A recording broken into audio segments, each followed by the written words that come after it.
The Assembly will hear an address by His Excellency John Mahama, President of the Republic of Ghana. I request protocol to escort His Excellency and invite him to address the Assembly.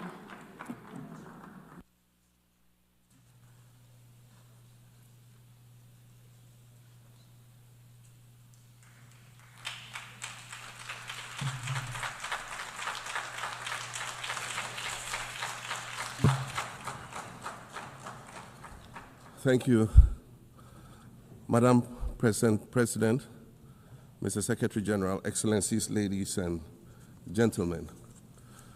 At this 80th session of the United Nations General Assembly, I'd like to speak about Africa's role in the future of this organization.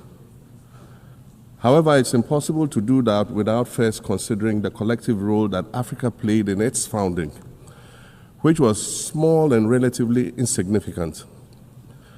Of the 51 member states involved in the founding of the United Nations in 1945, only 4 were African: Egypt, Ethiopia, Liberia, and South Africa. It is important to point out that the United Nations came into being in the aftermath of World War II because of the inability of its predecessor, the League of Nations, to avert a large-scale global conflict, which had been its guiding purpose when it was founded in 1920 at the end of the First World War. Out of the 42 founding member states of the League of Nations, only 3 were African: Liberia, the Union of South Africa, and Ethiopia. Egypt was to join later in 1937. Africa's overall participation in the organization's founding was minimal and relatively unimportant. That's because before all the other talks and meetings, representatives from a group of 14 nations gathered in Berlin for a series of discussions that began in 1884 and which led to the partitioning and formal colonization of the African continent, which is also called the Scramble for Africa. It has famously been written that past is prologue. Well, in the past, the majority of the 54 nations that now comprise Africa were never offered a seat at the table where plans for a new world order were being drawn. But, Madam President, as fate would have it, the tables are turning, and Africa's role in the authorship of whatever is yet to come for this world is going to be huge, and it will be consequential. According to this organization's own projections, by the year 2050, more than 25% of the world's population is expected to come from the African continent. Additionally, by 2050, 1/3 of all young people aged between 15 to 24 will be residing on the African continent. So you see, the future of this world is African. Allow me to say this once again a little louder for those of you in the back. The future is African.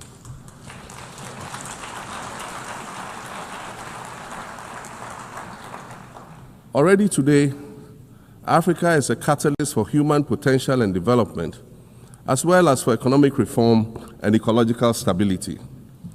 Africa is a catalyst for systemic change. If this reality, which is fact-based and straightforward, seems provocative or unsettling, perhaps it's because you are viewing it through the lens of centuries of filters, colonialism and imperialism, and the resulting implicit bias. Maybe you are unaware of the resilience of African nations or their remarkable ability to make a strong comeback just when you think it's safe to count them out. That is what is happening right now in my own country, Ghana. Our constitution limits leaders to 2 4-year terms. In January, I was sworn in for a second term, which, let me point out, was non-consecutive with my first term. Our currency, the Ghana cedi, was rapidly depreciating, faced with rising inflation, a huge debt burden, and low morale amongst our citizens. My new administration settled down quickly and embarked on an ambitious program of comprehensive transformation designed to restructure Ghana's economic foundation and enhance our competitive standing globally. We refer to this process of recalibration as our reset agenda. In just 8 months, we have achieved significant reduction in inflation from 23.8% in December 2024 to 11.5% in August 2025, restoring price stability for our citizens.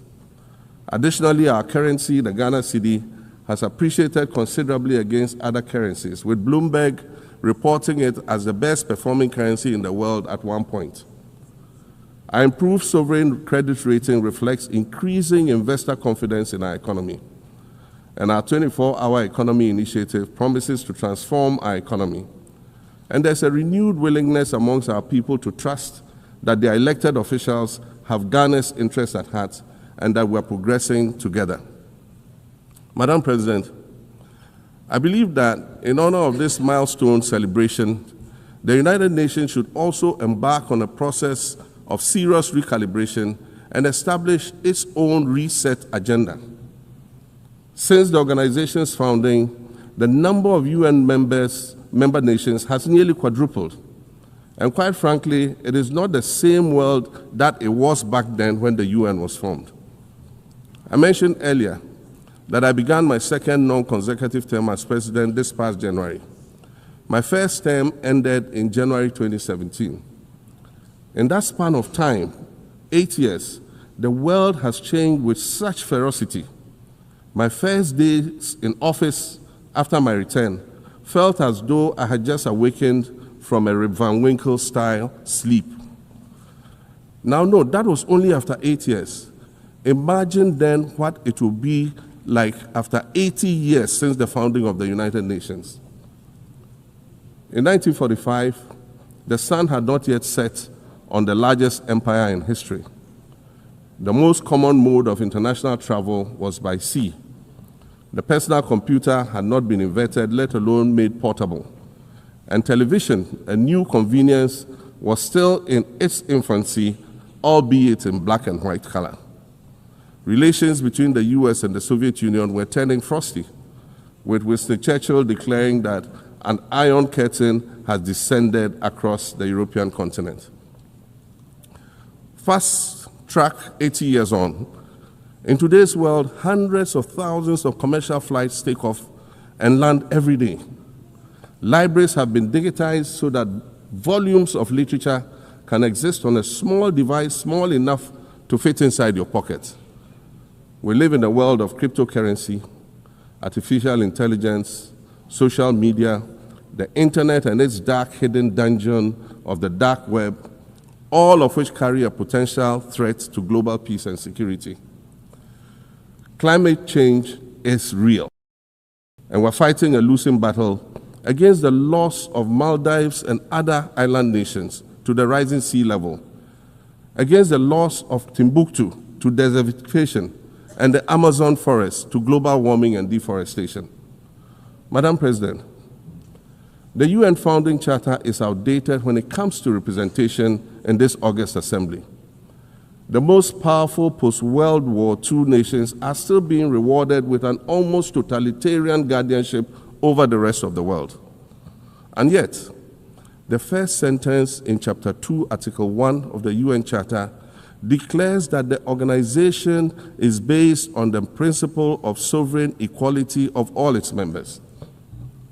If this were true, and was the case, a continent as large as Africa, with its numerous UN member states, would have at least one permanent seat on the Security Council.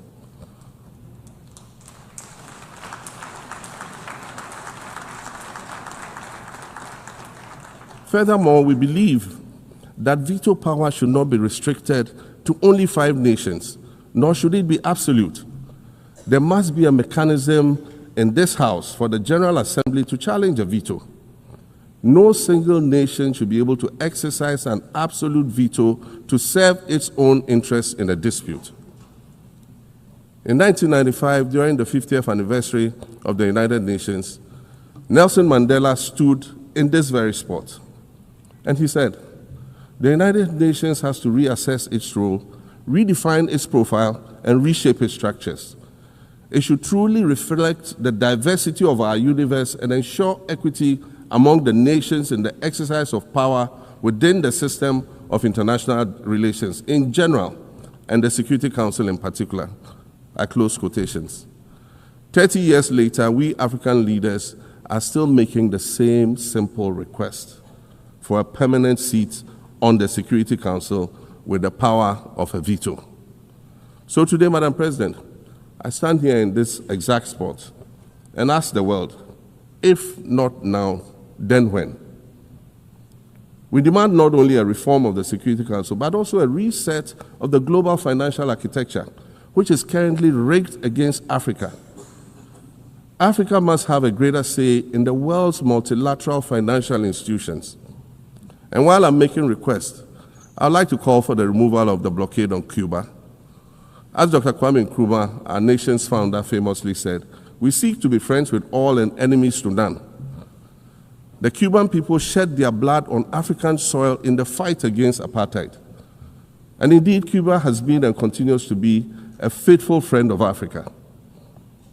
You see, the very fact that I can stand here and ask these things and say these things, and the fact that all nations can ostensibly gather here to address critical global issues, air our grievances, and express our concerns, that is what makes the survival of this organization so important.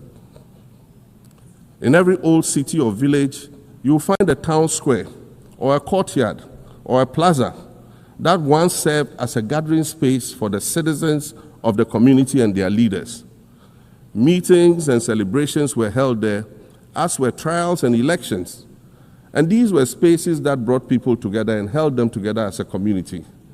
Sadly, time and technology have eroded these spaces. Madam President, in many ways, the United Nations is the proverbial town square of our modern global village. And it has never been more critical for us to protect this one space that brings and holds the world nations together as a community.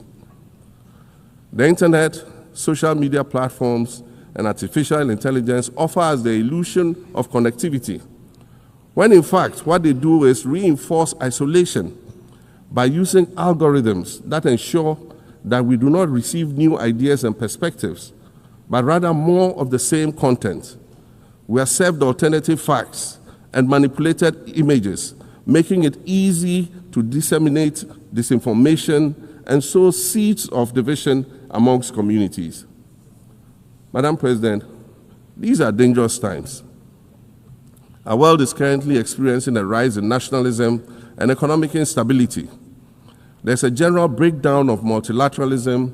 Various acts of aggression have been committed against the sovereignty of others, and nations are attempting to circumvent the very safeguards that were put in place to prevent large-scale global conflict.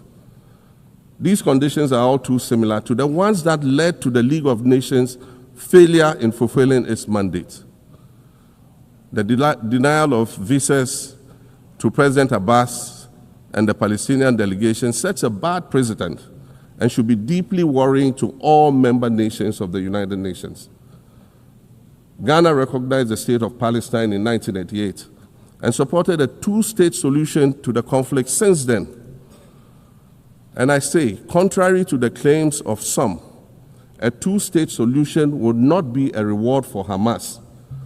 It would rather be a reprieve for the hundreds of thousands of innocent women and children and people who are facing collective punishment and forced starvation for no reason other than the fact that they are Palestinian.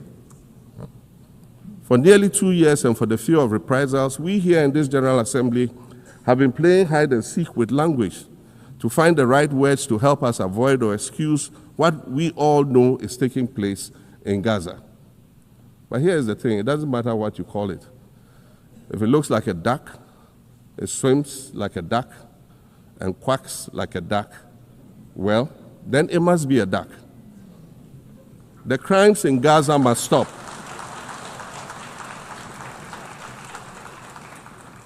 The crimes in Gaza must stop. Madam President, I also want to draw particular attention to the conflict in Sudan, which this body has described as the world's largest humanitarian crisis. 12 million people have had to flee their homes. And when we speak of migration, we refer to the 12 million new Sudanese refugees, whom we as a global community should be willing to assist in much the same way that many member nations readily assisted new refugees coming out of Ukraine. Let's dispense with the euphemisms and dog whistles and speak frankly. It is not a mystery that when leaders of Western nations complain of their migration problems, they are often referring to immigrants from the global south. But many of those immigrants are climate refugees.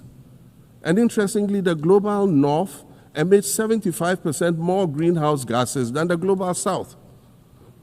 However, the effects of climate change are more severe in the global south because we lack the resources to address them effectively. And so when the desert encroaches on our villages and towns and they become unlivable, we are forced to flee.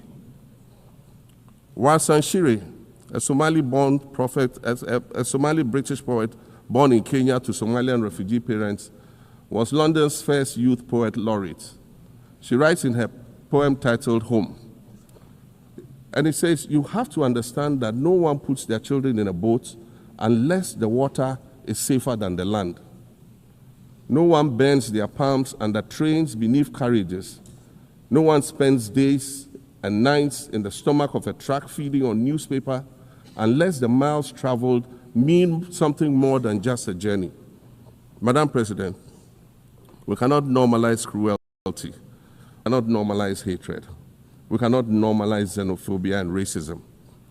If we're going to tell a story, let's not tell its slant. Let's tell all the truth. When we speak of migrants, we speak of Mami Ewusi Mensah Frimpong, a judge on the U.S. District Court for the Central District of California. She's the first black female judge on any of California's 4 federal district courts. She was born here in America to immigrant parents from Ghana. We speak of Peter Bosman, a medical doctor in Ghana who moved to the town of Piran in Slovenia in the 1980s and later became the first black mayor of Piran, the first black mayor in Slovenia and in the whole of Eastern Europe. We speak of T. Michael, the iconic Ghanaian Norwegian artist and designer. And of course, we speak of the late Kofi Annan, former United Nations Secretary General.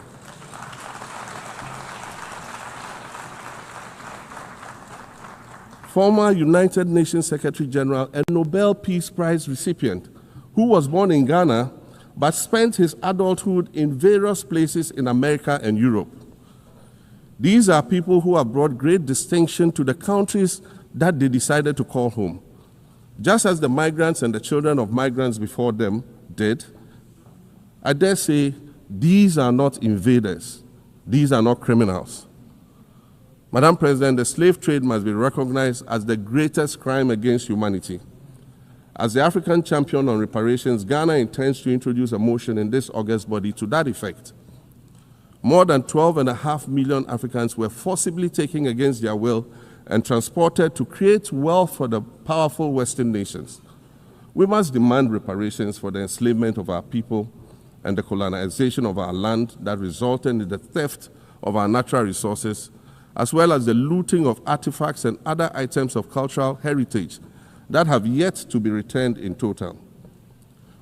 We recognize the value of our land and the value of our lives, as did our colonizers, as well as the governments that happily paid reparations to former slave owners as compensation for the loss of their property, in quotes, and that property for which they received compensation was paid referred to enslaved people who had been freed.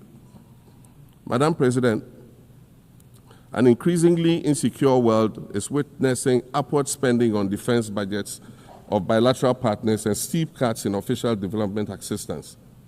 Since July 2024, it is estimated that there's been a 40% drop in humanitarian aid globally.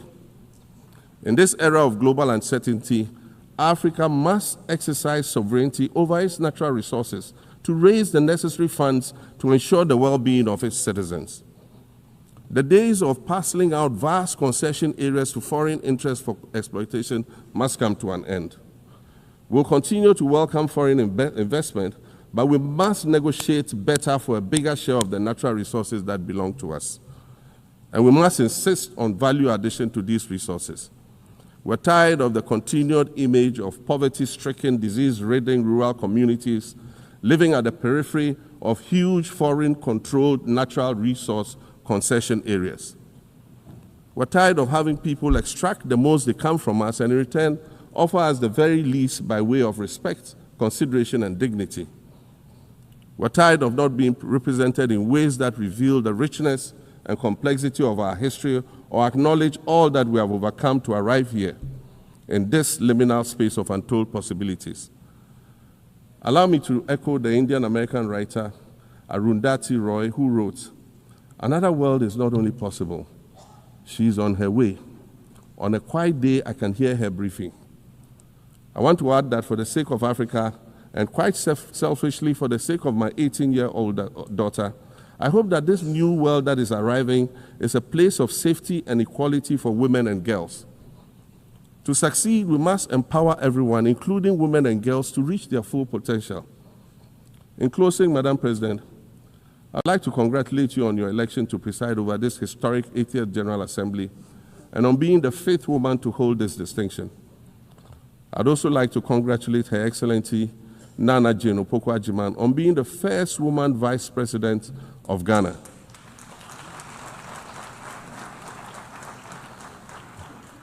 Now every Ghanaian girl knows the heights to which she can ascend. Words matter, but issues of representation matter even more, which is why Ghana looks forward to the appointment of a woman as Secretary General of this organization in the near future. Madam President, Your Excellencies, I thank you for your kind attention.